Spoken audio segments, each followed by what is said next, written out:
শ্রাবণের দ্বিতীয় সপ্তাহ চলছে। ভরা বর্ষা, আকাশে সূর্যের দেখা নেই। মেঘের দাপটে সূর্যের আলো অনেকটা নরম এবং হালকা। বেলা কতখানি তা বোঝার উপায় নেই। তাই ছেলেকে আনতে দেরি হয়ে গেল। ছেলেটার খিদে পেয়েছিল, কিন্তু কিছু কিনে দেওয়ার সামর্থ্য নেই। মোবাইল বের করে ঘড়িটা দেখে নিল। দুপুর 4টা বাজতে চলেছে। তবে ও আজ বারবার মোবাইল দেখছে নীলেশের কোনো মেসেজ ঢুকলো কিনা দেখতে। সুমনা একজন সিঙ্গেল মাদার। ছেলের কথা ভেবে শহর কলকাতা ছেড়ে এই ছোট্ট শহরে বাসা নিয়েছে সে। এই ছোট্ট শহরের পথের করুণ দশা দেখে ভারী অবাক হয়। একটু বৃষ্টিতে পথঘাটের অবস্থা যেন হাঁটু অবধি জল ডুবে যায়। সামনে কতকগুলো চলন্ত রিক্সা, প্রায় অর্ধেক ডুবুডুবু ভাব। মনে মনে তার ছোট্ট শহরটার সঙ্গে কলকাতা শহরের বৈসাদৃশ্য দেখে মাঝে মাঝে অবাক হয়ে যায়। তার এই ছোট্ট শহরটাও অপরিষ্কার, কিন্তু বর্ষাতে যেখানে পথঘাটের এমন নাজেহাল দশা হলেও ছোট্ট শহরটার কথা একটু আলাদা। এখানে সবাই খুবই আন্তরিক। সুমনার ছেলে অদ্রির যখন জ্বর হয়, সবাই মিলে ডাক্তার দেখানো থেকে ওষুধপত্র কিনে দেওয়া সব ব্যবস্থা করেছে। কিছু ধার দেনা হয়েছে ওর, কিন্তু কেউ তাগাদা দিচ্ছে না। নীলেশ কিছু টাকা পাঠাতে চেয়েছিল, কিন্তু ও নেয়নি। নীলেশ ওর কলেজের ফ্রেন্ড, ওকে বিয়ে করতে চায়। আসলে রোহিতের সাথে ডিভোর্স হলে তবে তো বিয়েটা করবে। রোহিত ওকে সহজে ডিভোর্স দেবে না। সুমনা নিজের জন্য 1 টাকাও চায় না, কিন্তু ছেলেটার অধিকার ও নিয়ে ছাড়বে। আর নীলেশের থেকে সে কোনো সাহায্য নেবে না, কারণ কোনো সাহায্যর বিনিময়ে সে কোনো সম্পর্কে জড়াতে পারবে না। হঠাৎ বুক চিরে কষ্টের চাপা নিঃশ্বাস বেরিয়ে আসে সুমনার। মায়ের কথা মনে পড়ে যাচ্ছে তার। তাই এমন এক শ্রাবণের দিনে মায়ের বুকের মাঝে ও শেষবার ঠাঁই পেয়েছিল। ওর মা কাঁদতে কাঁদতে ওর বাবাকে বলেছিল, আমার বাচ্চাটাকে নিয়ে যেও না, আমি থাকতে পারবো না ওকে ছাড়া। কিন্তু টাকার জোরে ওর মা আইনি লড়াইয়ে হেরে যায়। অশ্রু জলে ডুবে আসে সুমনার চোখ দুটো। মনে পড়ে যায় এক সন্ধ্যায় অদ্রির ভীষণ জ্বর, অথচ 1টা টাকা দেয়নি রোহিত ওকে। অথচ ভালোবাসার স্বপ্ন বুকের মাঝে আগলে রেখে ও শহর ছেড়েছিল রোহিতের সাথে। তখন ঘর বাঁধার স্বপ্নে বিভোর ছিল সে। কে জানতো রোহিত ওর বাবার টাকা দেখে ওকে বিয়ে করেছিল। তাই বাবার সাথে ও সব সম্পর্ক যখন ছিন্ন করলো, ওদের সম্পর্কেও ভাঙতে শুরু করলো। নীলেশ ওকে ভালোবাসে, কিন্তু ভালোবাসা শব্দটা সুমনার কাছে এখন কেবলই গৌণ, বড় অনাবশ্যক শব্দ। মুখ্য এবং অত্যাবশ্যক শুধুই রোজগার। 2টো টাকা রোজগারের জন্যই তো পাড়ি দিয়েছে এই ছোট্ট শহরে। নীলেশের সাথে 2 দিন আগে ভীষণ ঝগড়া হয়েছে, তাই বোধহয় 2 দিন ধরে ও কোনো মেসেজও করছে না। কিন্তু ও কি আর মেসেজ করবে না? ও কি বোঝে না ভালোবাসার মানুষকে ভালোবেসে ভালোবাসার বন্ধনে বেঁধে রাখতে হয়? তবে যা হয়েছে তা ভালোর জন্যই হয়েছে। নীলেশ বড় বেশি নাক গলাতে শুরু করেছিল সুমনার জীবনে। 2 দিন আগে সুমনার বাবা এসে হাজির ওর বাড়িতে। বাবাকে ওর খোঁজ ঠিকানা দিয়েছে নীলেশ। ওর কথার জালে সুমনার বাবার মতন অহংকারী মানুষের মন জল হয়ে গেছে।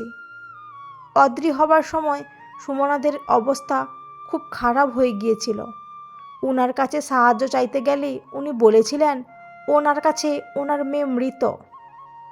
আজ নীলেশের কথায় উনি ওকে নিতে এসেছে বলেই ও চলে যাবে। পৃথিবীর সবচেয়ে শক্তিশালী শব্দ হচ্ছে মা। কারো সাহায্য ছাড়া ও ওর ছেলেকে মানুষ করবে, এই নিয়ে ঝগড়া করেছে ও নীলেশের সাথে।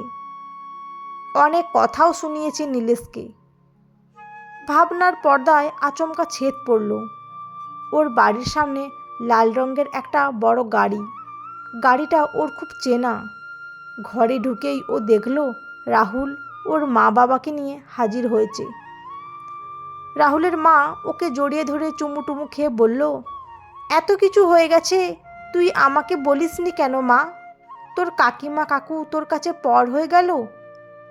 তুই যখন রোহিতকে বিয়ে করলি তখন একমাত্র আমি আর তোর কাকু কিন্তু এসেছিলাম তোর সাথে দেখা করতে, তুই ভুলে গেলি? রাহুল সবাইকে থামিয়ে বলল, দেখ, সেই ছোট্টবেলা থেকে আমরা বন্ধু, একে অপরকে পছন্দ করি। আমি বিদেশে পড়তে গিয়েছিলাম, তখন রোহিত রাস্কেলটা ঠকবাজি করে তোকে বিয়ে করলো। আসলে প্রেমের সম্পর্কগুলো এমনই হয় বোধহয়।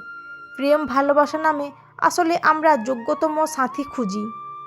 তাই দেখতে কোনো নির্গুণ অসুন্দরী মেয়ে ভালো প্রেমিক পেয়েছে। ভালোবাসা নামে অযোগ্য মানুষ অনেক ভালো সাথী পেয়ে যায়, তারপর গোল বাঁধে। ওসব ছাড়, দেখ আমি এখনও তোর অপেক্ষায় কাউকে বিয়ে করিনি। সুমনা চুপচাপ সব কিছু শুনল, তারপর জিজ্ঞাসা করল, কাকিমা, তোমাদের আমার ঠিকানা কে দিয়েছে? বাবার সাথে তো তোমাদের ঝামেলা আমার বিয়ের আগে থেকেই, তাই সোসাইটিতে রংচং মাখিয়ে আমার গল্পটা বলে বাবার বদনাম করতেই সেদিন তোমরা এসেছিলে, শুভেচ্ছা দিতে না। রাহুল ঝাঁকিয়ে বলে উঠল, মাইন্ড ইওর ল্যাঙ্গুয়েজ, তুই আমার বাবা মাকে অপমান করছিস। নীলেশ বলল, তুই বিপদে আছিস, তোকে বিয়ে করতে চাইছি, তুই আমার প্রথম ভালোবাসা। আমি আমার প্রথম ভালোবাসাকে কষ্টে থাকতে দিতে চাই না। আমার ভালোবাসা খাঁটি না হলে এক ছেলের মা ডিভোর্সি মেয়েকে আমার মতন রেপুটেড ব্যবসায়ী কখনো বিয়ে করতে চায়? সুমনা চুপচাপ হাসল, বলল, কাকিমা, আমি নিজে ঠিক মতন খেতে পাই না, তোমাদের ঠিক মতন আপ্যায়ন করতে পারবো না, সরি। তুমি দেখলে তো তোমাদের দেওয়া চকলেট খেলনা আমার ছেলে কিছুই ছুঁলো না। ও বাচ্চা হলেও জানে কোনটা ভালোবাসা, কোনটা দয়া আর কোনটা প্রলোভন।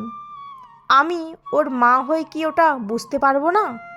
আর একটা কথা, ঘর থেকে বেরিয়ে দেখবে একটা পুরনো ছাতা শুকোতে দেওয়া আছে।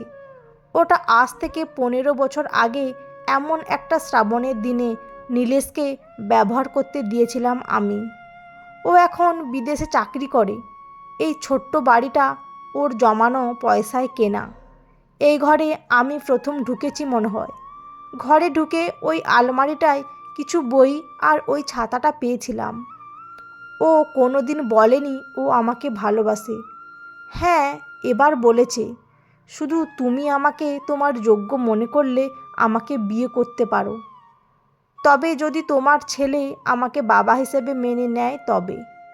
এ ঘরে ও কোনো দিন আসে না বলে এই ঘরটা ও আমাকে দিয়ে দিয়েছে। ও বলে সময় হলে দাম দিয়ে দিও। সত্যি বলতে আমি ওর সাহায্য দাম দিতে পারবো না কোনো দিন। তাই বোধহয় আমার মনের ঘরের মালিকানাটা আমি ওর নামেই লিখে দিয়েছি। বন্ধুরা, আজকের গল্পটি কেমন লাগলো? যদি ভালো লেগে থাকে অবশ্যই একটি লাইক দিয়ে চ্যানেলটি সাবস্ক্রাইব করে পাশে থাকবেন। অসংখ্য ধন্যবাদ।